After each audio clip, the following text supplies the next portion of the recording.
data center of AWS in Middle East was hit by a missile and it resulted in that data center actually going down. The situation is getting worse. It started first with one availability zone and now it impacts multiple availability zones, and this is actually public information AWS has released. You can see if you go to AWS health check page, you will find that they have operational issue going on in UAE and severity is disrupted. And the funny thing is that the way they mention, right? They mentioned that one of our availability zones, Middle East 1 availability zone 2, was impacted by objects that struck the data center, creating sparks and fire. I mean, they're not clearly admitting, was it a drone? Was it a missile? What happened? They're not telling us, but they're just saying that some objects struck the data center, creating sparks and fire. And this is clear that this is one of the drones which fell on the data center availability zone itself, right? And this, as you go through the timeline over here, you will see that they are actually losing a bunch of things in the region, and it also impacts S3. You see, they have mentioned Amazon S3 is a regional service designed to withstand the total loss of a single availability zone, but it is still regional, right? If the region is impacted, then it will impact S3. But because they just lost one availability zone, that was fine. They powered off this AZ2 zone, which apparently some objects fell on at 4 a.m. PST. But as the second availability zone became impaired, S3 error rates increased. With two availability zones significantly impacted, customers are seeing high failure rates for data ingest and egress. And this is basically what is the problem, right? Because it is getting worse for AWS in the Middle East. And you can see that Amazon itself is suggesting we strongly advise customers to update their applications to ingest S3 data to an alternate AWS region. So they are asking you, if you want to move the data across regions, you should do that, at least the new data. As soon as practically possible, we will begin the restoration of our two availability zones, which will include a careful assessment of data health and any repair of storage if necessary. This is so weird. You know, the kind of timeline that we are living in. On one hand, we have AI progress, which is happening so rapidly. We have something new every day. On the other hand, we have a war situation going on in the Middle East. And in between them, because of the war, I think this is the first time, I don't know if this has ever happened, at least I have not seen a news ever, where a data center, like a company like AWS, like somebody with so much market share, has actually lost not one, but two availability zones in a single region because of hardware failure, right? Not exactly failure, like objects falling on the data center itself. We have seen a lot of software failures, which results in, just data center loss, but we have never seen like actual hardware impact. I don't know how easy it would be to also recover the data center, and if it is even possible to, restore some of the, so I don't know, like what's the impact. That is what AWS will tell us, but it's possible that if it's a region-wide impact, it can potentially result even in data loss, right? Even though S3 is redundant, but it is a regional service, right? And if, I don't know, like what is the geography of the Middle East AWS region, generally availability zones are also very far away, right? So it's weird that two of the availability zones are affected, not just one. So a quick rundown of the video, what we are about to discuss, or what has happened actually, is there are about 60 services, more than 60, which are down, and this includes S3, this includes Lambda, DynamoDB, CloudWatch, all of them in the region, in the Middle East. Now, what is surprising here is that AWS and generally most of these cloud providers, what they say is that these availability zones are technically completely isolated, right? So if you have AZ1, AZ2, and AZ3, they are technically isolated in a lot of ways. A lot of times these are also geographically very separate, very distant, and they have their own power source and backups and whatever, right? But what we have seen in this outage is, and now we don't know like how much extent this is actually related, but AZ2 and AZ3 actually went down because of a sort of dependency, because of a power outage. Of course, there was some missile or some objects falling on a single availability zone, but why did it take out another availability zone with it? We don't know exact reason for that, right? So it's probably because there is some sort of dependency that we don't know about, which is not something that you would expect. And the thing is, the problem is that even if you are multi-cloud in this case, right, it will not actually help you a lot, because more or less, if there is a war-like situation, that's what's happening right now. In this situation, it's possible that even other data centers get affected, right? It's not just AWS that is getting affected. Even if you have the same workload in Google Cloud or in Azure inside Middle East, it's possible that you still get affected, right? So you have to be multi-region in this specific way, which is a very, very rare edge case. We don't see like wars happening every day. But yeah, I mean, multi-cloud will give you some redundancy. Sure, it's possible that an object or a missile misses their cloud, but I would not bet on it, right? When the things get so much chaotic.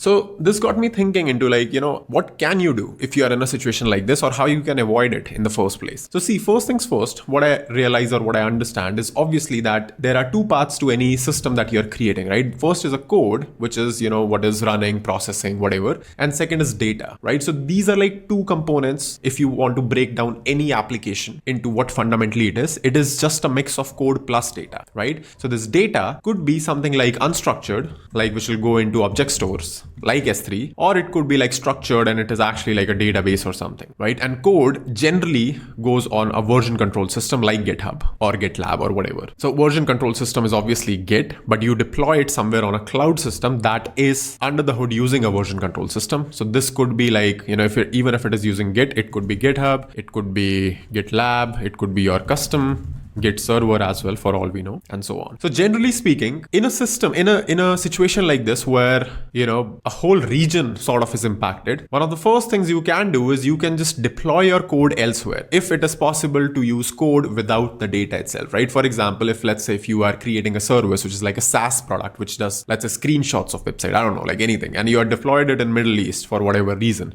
then the first thing that you can do is, if it's possible, then you should create your code or create the structure in such a way that it can be deployed independently, at least for the new stuff, right? Even if somebody's who is already your customer who will come back and they'll just start using it and they'll just see that their data is not available because apparently S3 has been nuked.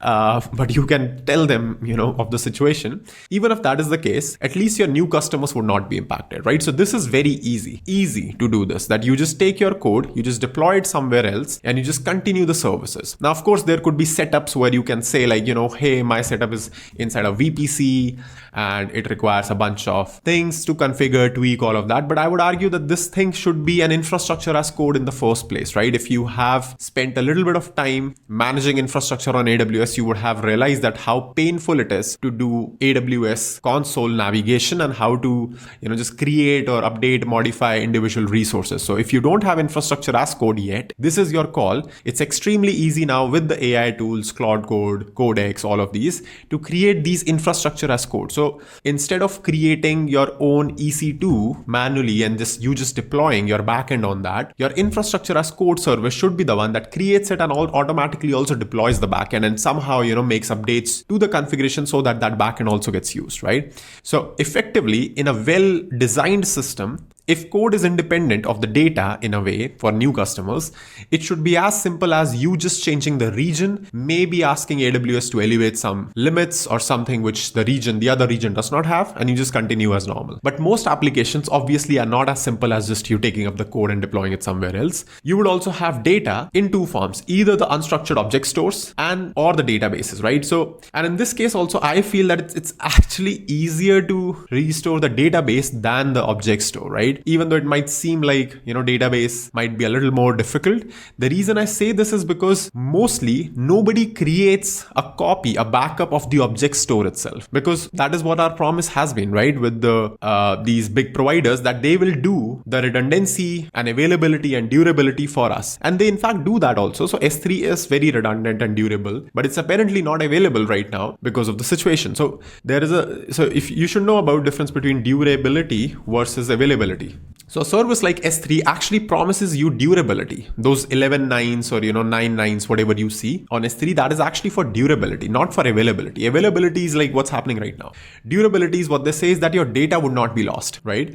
And I'm hoping that does not happen because of they losing 2 availability zones in the region. So they have 3 regions inside UAE, AZ1, 2, 3, and they have lost 2 availability zones according to, like, they have not fully lost. Obviously, it's not like they're destroyed or something, but there is significant damage that they have to at least power off the regions. And somebody on Reddit mentions now it is really serverless. And look at people from 20 hours ago, it's only 1 availability zone so far. Your typical ASG will handle this, though you should have 0 zonal replication or backups for databases and such, right? So this is what I'm about to cover, but it's not 1 availability zone now, it is 2, which is crazy, right? So now what I want to tell you about is what do you do with your database, right? So first of all, if you're using any sort of managed service like, RDS or something, these services out of the box provide something we call as backups. You might have heard about it. If you have not, and if you're working in Middle East, you will hear about it a lot now because of the data center power loss, right? So if you're taking backups, generally a good idea is that you take backup in a completely different region. So if your database is, for example, in Middle East 1, you can just take a backup and store it in US East 1. By the way, like a very poor choice of data center. So you may want to store it in, AP South 1, maybe, let's say, right? US might not be the best choice right now, but yeah, you can take this backup and store it in a completely different region. And once you have a situation like this going on, obviously there would be downtime, but you can restore your database from the backup into the same region where it is backed up, or in some different region. And similarly, you can deploy your code as well, and you can change your code to use the database from the new region, right? So this is the simplest way to recover your database. As in for the object store, my sympathy is with you, because if S3 is not operational and you have like primary data inside Middle East for whatever reason, for compliance, or you want to keep the data there, you can't really do much here, right? Because nobody in their right mind would actually do a object store backup. Like maybe you might want to do it if it's very, very sensitive data and you want to do regional backups in S3. But generally speaking, S3 is a regional service, so you are for the most part fine as long as a missile does not fall on your head. So yeah, for this part, I think I don't have an answer right now. If you guys have an answer, do let me know, like if there's any cost effective way which actually does not double your cost. You might argue like, you can just keep it in a different region, in a cold storage, archival, whatever. Fair, but how common are these setups? I don't think these are very common. So yeah, that's pretty much it for this video. If you learned something new, make sure you leave a like and subscribe to the channel, and I'll see you in the next video very soon.